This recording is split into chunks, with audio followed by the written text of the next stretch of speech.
Good morning, Megan and Josh. I hope that you both are doing well. Your girl is doing well. She's here with me right now. So these are videos that I make for everybody whose dog has gone through a board and train. I think I mentioned this to you. I'm going to try to make this as short as possible. Some of the information I already covered during our phone call, and I know, Josh, you and I spoke. I did take some notes. I'm going to go through this very quickly. Much of this is going to be repetitive because I don't have a great deal of information that I feel is going to be pertinent to you moving forward and transferring a lot of the training and the behaviors into the home life, which is a good thing, right? She's an older girl. She's not really what I call a high drive, high energy dog. She has some issues with mobility. She's slowing down. All of this, believe it or not, is going to make things considerably easier for you in terms of managing and controlling her, right? And nevertheless, there are a few key areas that you want to be able to keep an eye on. And again, as I said, some of this is repetitive, and I don't mean to beat you over the head with this, but it is incredibly important that I convey this information to you so that it sticks. So on that note, first off, before we start, if you don't have questions already, which you probably already do, you're going to have more questions after watching this video. Write them down. When we meet, I am going to have her out of the way. We'll have an opportunity to talk. One of the first things that I'm going to say to you is, did you watch the video, and do you have any questions? We'll take a few minutes. I'll answer all of your questions, all of your concerns. That's important. Now, of course, you can reach out to me at any time. You can drive out of here in 3 minutes and still have questions, and you can text me, you can call me, whatever you want. But it's good if we get all of those questions, at least the initial questions that you have, out of the way, right? I'm going to show you a few clips that I took of her during some training. Hey, what are you doing? Good girl. So again, going back to what I was saying earlier, she is, look how pushy she can be for attention. Going back to what I said earlier is that this bears repeating, because what I tell all my clients is the very first thing that you need to do is you need to understand your dog. If you don't have an understanding of your dog, why your dog behaves in a certain way at certain times, what the triggers are, what the dog's state of mind is normally in one situation, in one context versus another, you're not going to be able to work with this dog. Really, seriously, you're not going to be able to navigate life with the dog, because you're always guessing. You're always guessing, like, what's going on? Why is she doing this? Why is that happening? And when you really understand your dog, it takes a great deal of the guesswork out of it. More so, because you understand your dog, you know exactly what to do with her in certain situations, in certain contexts, in certain environments, with certain people around, with certain triggers around, okay? So you understand exactly where to take her, where not to take her, where to place her, where not to place her, what's a good environment for her, what's a healthy space for her, and what's one environment where she is going to more than likely fail, one where you're going to set her up for failure, as opposed to setting her up for success, right? And all of that comes down to understanding your dog. All of that comes down to understanding your dog, right? So that's the first thing. So going down the list very quickly on some of these items that I wrote, and again, a lot of this is repetitive. The first thing is that she is going to require a great deal of management and supervision. As sweet as she is and as old as she is, she's a dog. So they work, and rather they live and thrive on their instincts. So it's not thinking in the way that you and I do, meaning that she doesn't always know how to behave. She doesn't always know whether her action or behavior or choices are going to be good ones or bad ones. She's going to perform them just based on instinct. It is up to you, both of you, to be able to set the guidelines with what is right, what is wrong, what is acceptable, what is not. Right? And you have to be very clear with those guidelines. Another word for guidelines is rules. And you have to be very clear with them, and you have to convey them to her repeatedly. It's not a one shot. It's not a one-off where you just do something and just hope that she gets it. Sometimes dogs like this require a great deal of hand-holding and a great deal of repetition for them to understand. So case in point is her, what are you doing? Case in point is her desire to, as you mentioned, and I think in your words, guard over the baby. That's a boundary issue, right? And one thing that I know about your girl is that she has boundary issues, right? She can be very pushy, she can be very demanding, she can be very stubborn at times, and she just wants things the way she wants things, or when she wants things as well. It is up to you to really learn how to set those standards, right? To set the boundaries, to set limitations on what she can do and not, to take choices and options away from her. Much of this is going to be done with your leash. It's not necessarily a command that you give her, but more how you direct her or correct her with the leash. So my recommendation, number one, with regards to managing and supervising her more, which she does require, right, is that you have her walk around with a leash in her hand. Hey, don't do that. And that you give her more information with regards to what's acceptable and what is not, right? She shouldn't have the option to get that close within proximity to the baby. This is me, this is my understanding of things, this is how I feel about things, this is my understanding of dogs. I wouldn't give any dog too much access and unlimited freedom and access to a child or anything I don't want them to, right? I would start to set a boundary very, very early and very clearly and very firmly if necessary, right? So I would not give her any access to the baby. All of those access needs to be managed heavily, and I would not allow certain proximity to the baby, even if I do give her certain access, right? It certainly wouldn't be unlimited. I don't know how the other dog behaves within this context, but if she is guarding a behavior, then chances are she will guard it with the other dog. I can't remember if you mentioned that she's guarding towards people, but she will. That can escalate over time, right? As is typical with behaviors with dogs. So a great deal of management and supervision and setting strong boundaries and being very consistent and clear and firm with those boundaries when necessary. The good thing about your girl, and I know her well, is that she's not a dog that pushes back. I deal with a lot of dogs, and I'm going to tell you that there are some dogs that will just push back. Like you try to set a boundary and you try to get firm with them, no matter how clear you are, no matter how many times you repeat it, they push back. That's not stubbornness. That's something else entirely. She isn't like that. She's not like that at all. She respects. She actually will respect certain limits, certain boundaries, all boundaries and limits that I have imposed upon her, she respects. If you do it firmly enough and consistently enough, and you're clear and you're fair with her with regards to those boundaries, right? So there really shouldn't be any issue that you had with her guarding or anything like that. Those are issues that should be cleared up very quickly. Again, this is not a process that should take you a matter of weeks or months. This is something that you should be able to establish within 1 or 2 days with her. And if you have issues with that, then let me know, because I will certainly help you out with that, right? So, but that falls into a heavy management and supervision, which again goes into the other issue, which is her behavior around other people in the house. And as you had mentioned, your friend, for example, the one that she bit. This goes back to my earlier point, is understanding who she is and how she behaves at certain times. I may have mentioned to both of you, I can't remember, but I think I certainly mentioned to Josh when you were here, is that she is not I was about to say she's not a confident dog, and I wouldn't say that she's lacking great confidence, but she does have a certain part of her where she is uneasy with unfamiliar people and environments. I've noticed this in her, okay? And it takes her some time to get into that ease mode, to get comfortable, right? To feel more relaxed, more trusting, in other words, and therefore open up a little more. And if you push too much, or if you expose her too much to something that she feels uncomfortable with, then it's not surprising that she would act out in the way that she has. And this is not just your dog, but this is many, many, many dogs across the board.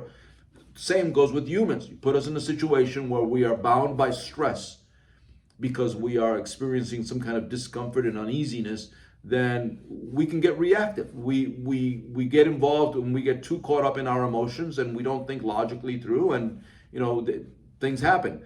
So understanding who she is, managing and supervising her well around the presence of other people, trying not to put her into environments and situations where you feel this may not go well, right? Hoping is a lousy strategy, I will tell you right now, because I got a lot of clients who they're similar situations, right? Well, I let her go and meet the UPS guy because she'd been barking at him for 5 months, and I was just hoping that things, if once she met him, things would get better, and she bit the UPS guy instead, right? So hoping is a bad strategy. Understand your dog. Understand that it is not good for her to be in an environment where she is going to be triggered, where she is going to be stressed, where she's going to be uncomfortable, okay? And the signs in your dog are right there. They're incredibly visible if you know what you're looking for. I can see the stress in her when she does get uncomfortable.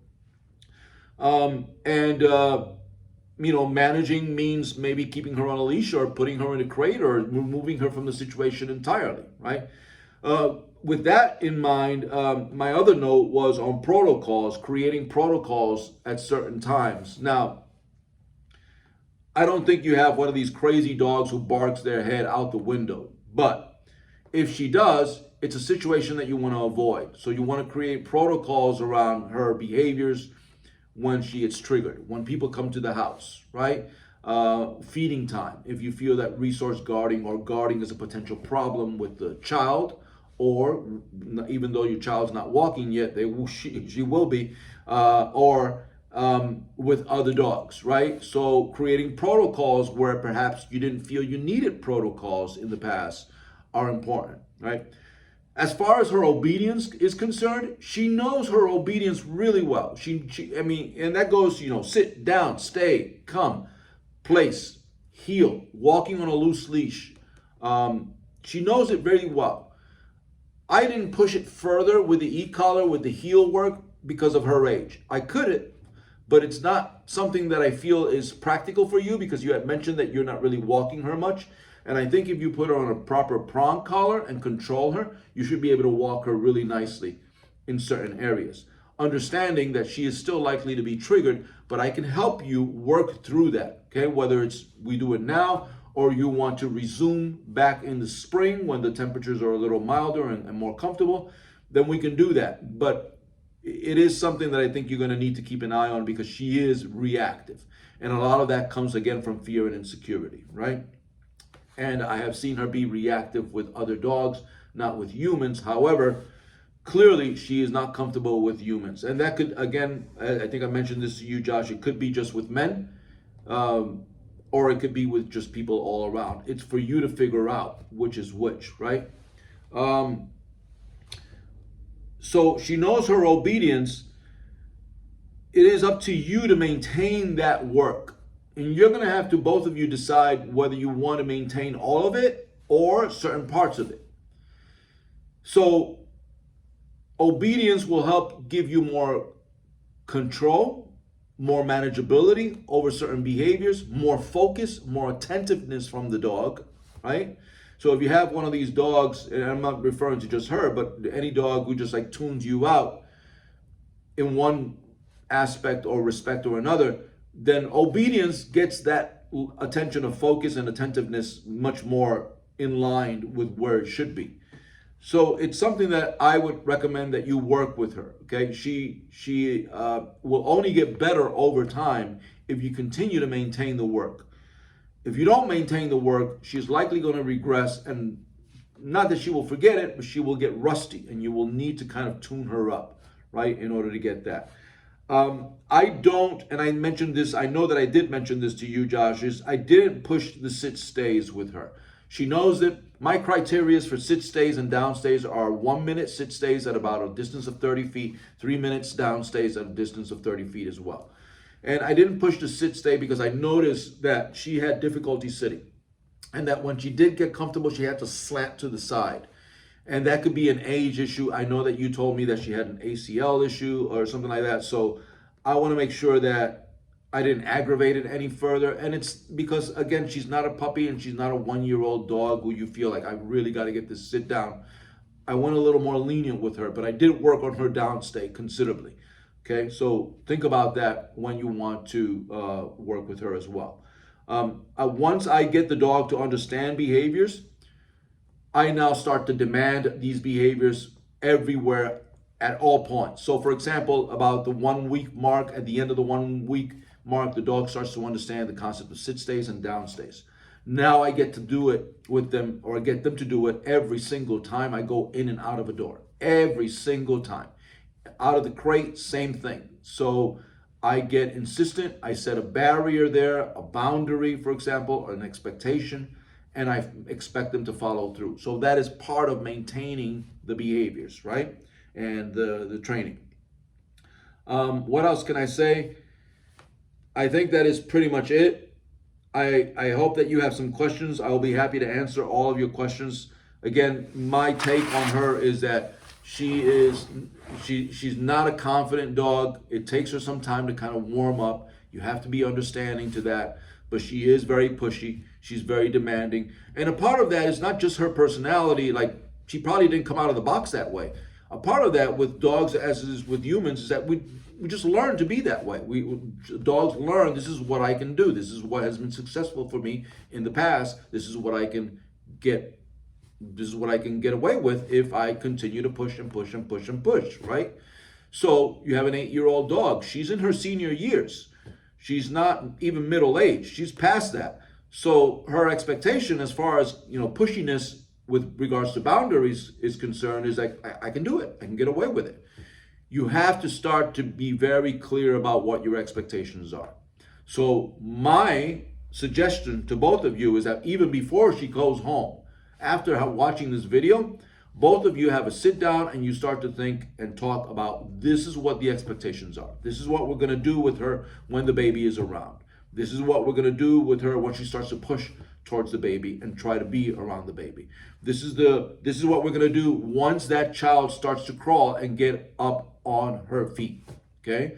Because that's important. That's a whole different shift in dynamics from a baby crying in a crib or anything like that to a child walking around. That's a very different state of mind to a dog. And in my experience, that's when dogs start to get more anxious, more nervous, more insecure, more reactive, because it creates a whole different stress level for the dogs. You have to think about, both of you have to decide, what are we going to do when we have guests come over? What are we going to do with her? How are we going to deal with her? Right? And again, I can help walk you through all of this, but you want to have a plan for all of this. You don't want to wing it. If you start winging it, that's when people fail, because they're guessing at the last minute, what do we do? And if you take the guesswork out of it and you know exactly what to do at any given time, now you have a plan, and both of you just have to follow that plan faithfully, and you begin to see different behaviors from the dog, because now there's complete clarity with regards to what I can do as a dog and not, right? So that's it. All right, so this is a little long-winded, probably went a little longer than I had hoped. I'm going to leave it at that.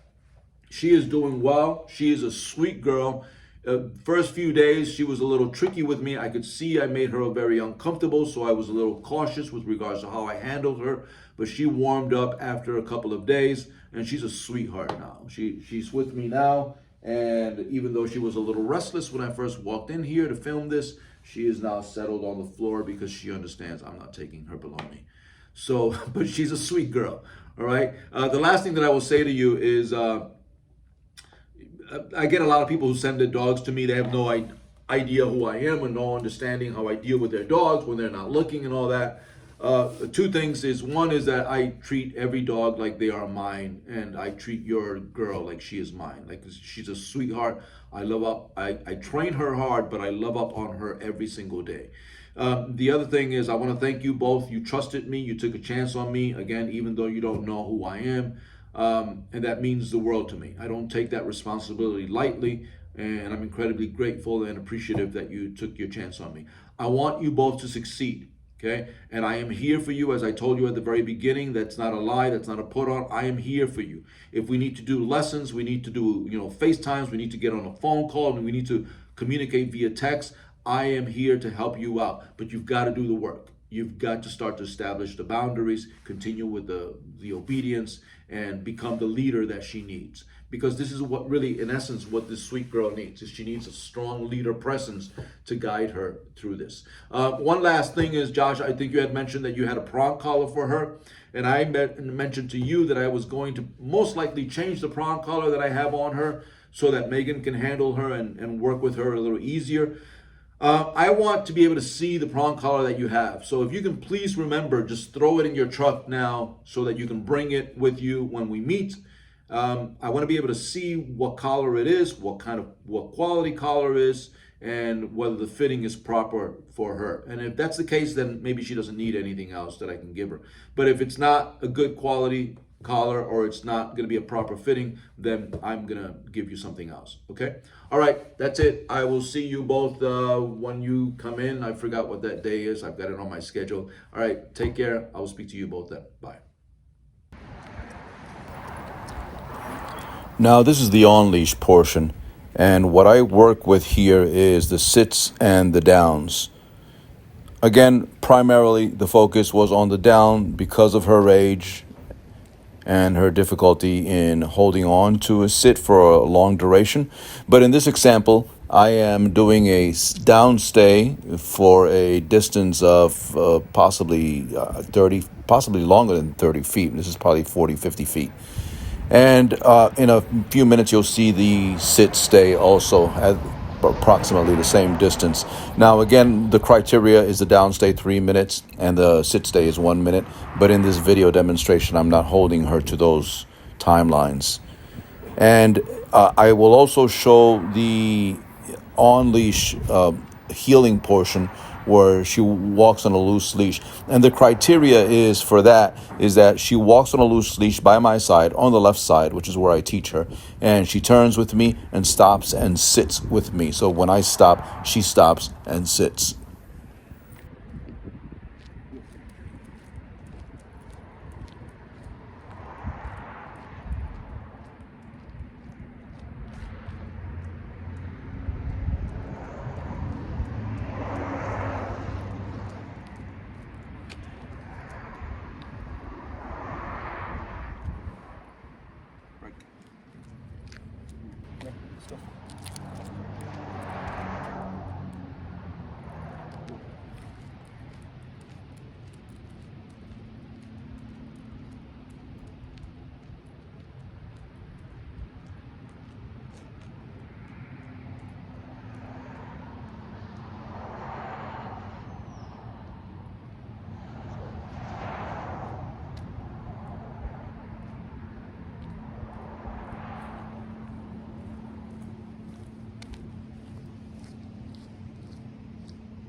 This is the place command with the e-collar, which you don't necessarily need to use, but I explain it here as I go along, so I'll let you listen.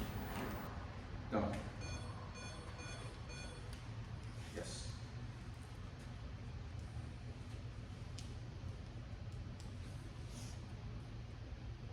All right.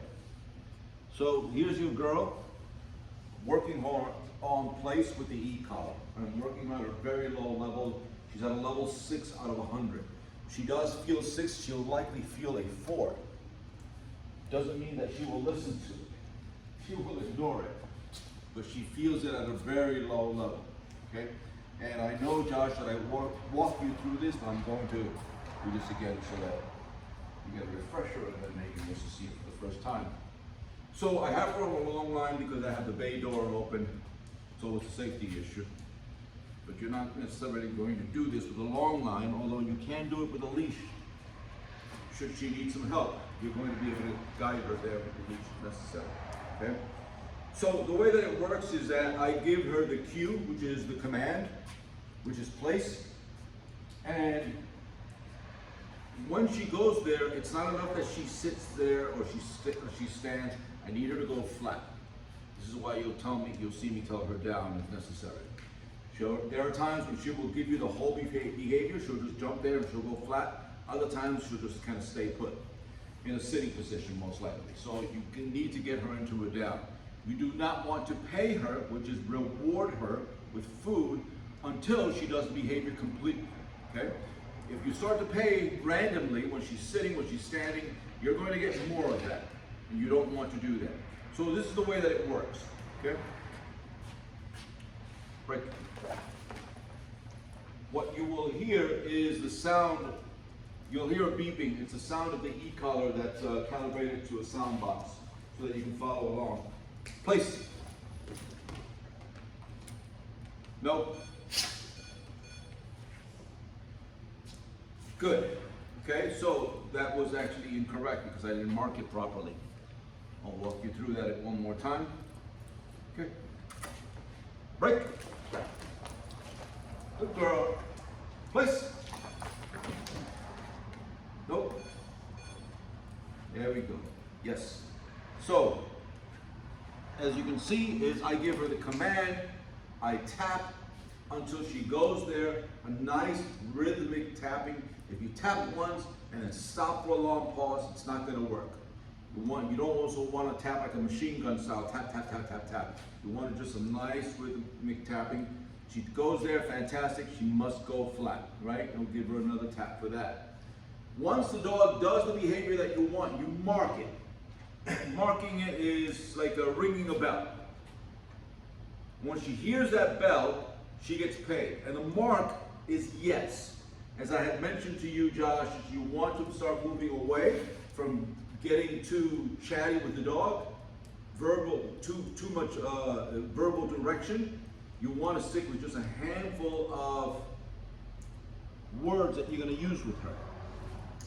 When I pay her between her legs and the paws, there, right between the paws, on the bed, not on her mouth. So the words are, first of all, she does the behavior, it's yes, instant. She does the behavior, it's instant. Then there is the no. If you've seen me already use that. If she doesn't do the behavior, I will give her no, and then I will usually tap, or I will help with the e-collar, with the leash, okay? I will tap with the e-collar or help with the leash. Now, yes is the positive, meaning you're going to get a reward in some sense. No is the opposite, which is a negative reinforcer, which is you're likely going to get a correction or some pressure. It could be verbal, it could be with an e-collar, it could be with a leash, right? You always want to be in a position to help her. The other word is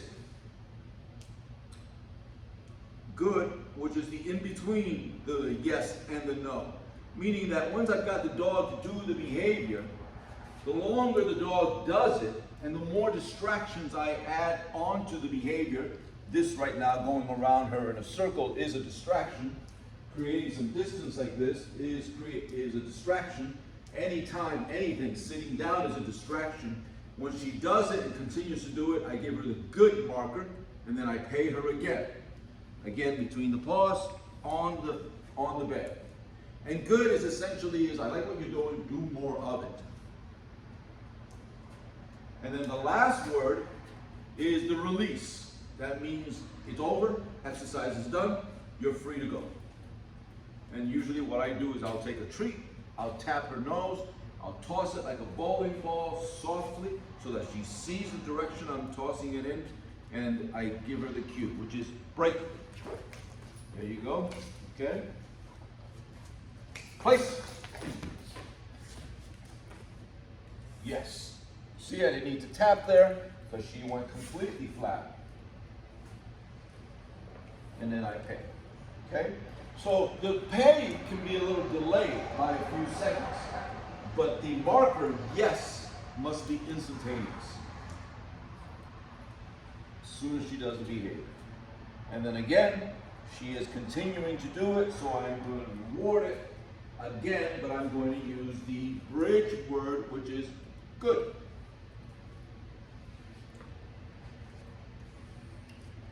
And again, I've got her at a very low level of level 6.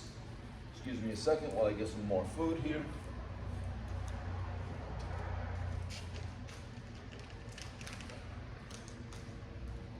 Now, something to keep in mind as far as e-collar training is concerned is that e-collar training is very nuanced.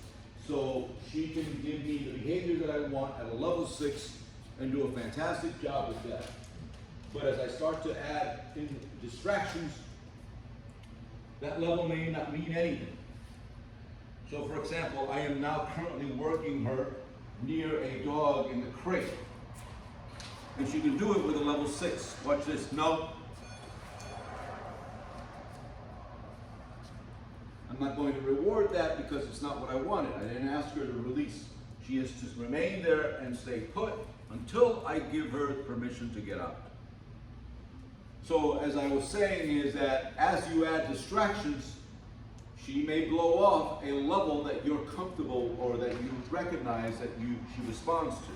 So e-collar training is never static. You're going to be fluid with your numbers. You may start her off at a 4 or a 6, in which she is very responsive, indoors, low distractions. Suddenly you add distractions, she'll blow right through the 6. You may need to go up to 8, 10, 12, 18, so on, before you get a response from her. Break. That is part of the learning curve right here, sweetheart. Right here, come on. Right here. Place. Nope.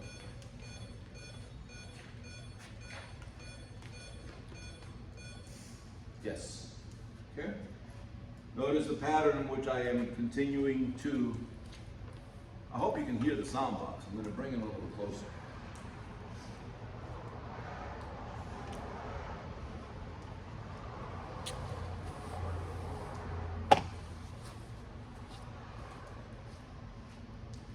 If she needs help, I can help in a variety of ways. If she gets stuck, I can point. I can take a step in that direction. I can take a hold of her leash and guide her, or hold of her leash and bring her down. Okay? So I'm always in a position to help. The higher I go up in e-collar, in the number, the faster I have to be to help. Because the more discomfort she's going to feel at a higher level.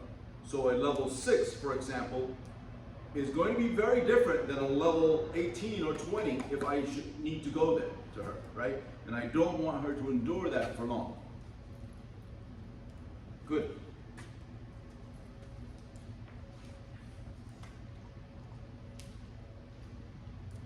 So when you do this with her, you want to work it quite a bit because you want her to get familiar with this at home.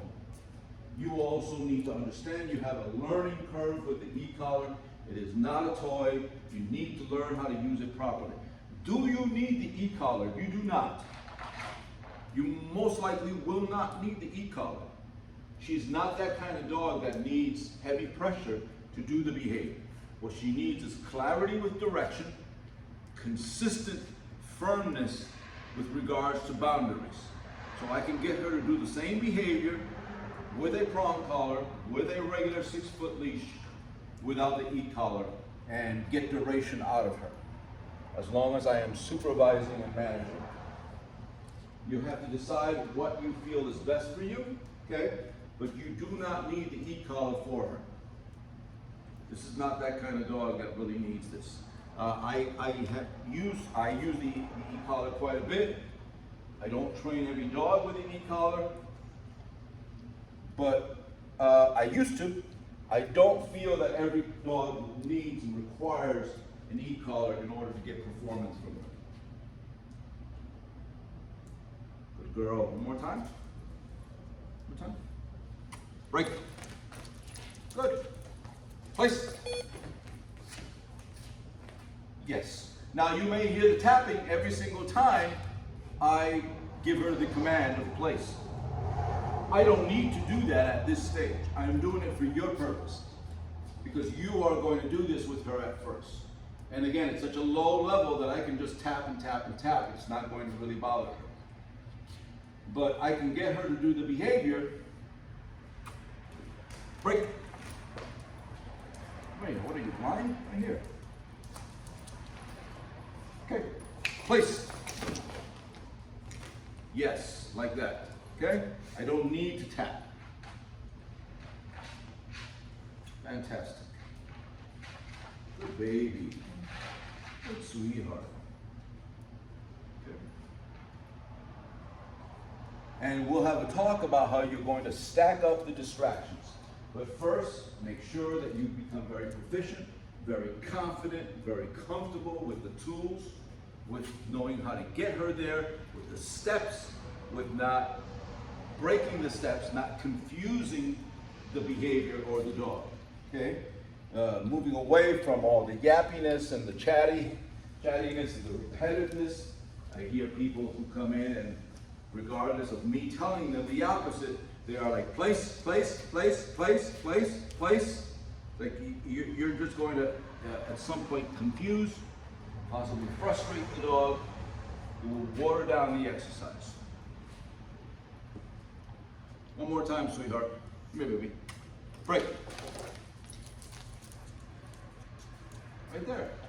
Go, place. Yes, good girl. Good girl, baby. Good. Always yes. Mark it. Pay it. And immediately start to step back. Okay? Then I can let her hang there for some time. Every once in a while, occasionally, I will give her the marker good, and I will go back and pay her. I have had her do this for 30 minutes at a time while I walk dogs around. Taking her some time, but she can do it. Understand that preferably you have an elevated bed. It helps establish the boundaries. And understand also, and this is important, that when dog is in place, unless she goes there of her own accord, which she can, some dogs just love the bed. Unless she goes there of her own accord, if you direct the dog to go to place, they are to remain there until you release them. Meaning that it's a, think of it like holy ground, like your bed, in your bedroom. Nobody goes around it. No strangers go around it. No one who may make her uncomfortable. No child, no one goes around the bed when she is forced to stay there. If she starts to feel stressed, uncomfortable, uneasy, pressured, because she is to remain in one spot while others kind of harass her or make her feel uncomfortable, you are going to destroy the whole purpose of place, right? So you must have her in a space where she feels safe, where no one's going to bother her, no one's going to interfere with her, okay? That is key, right? Don't think that you can just put the dog in place and that the dog should remain there no matter what the heck goes on in the world. It's just not realistic. It's going to make her very stressed. She is already a dog who I feel is not very comfortable and easy. It takes her some time. Yes, sweetheart. Okay. Okay, baby girl. All right, you done? You done, my love? Right. There we go. Come here. There we go. There we go. Okay. Look at that little bounce. It's the most animated I've seen it.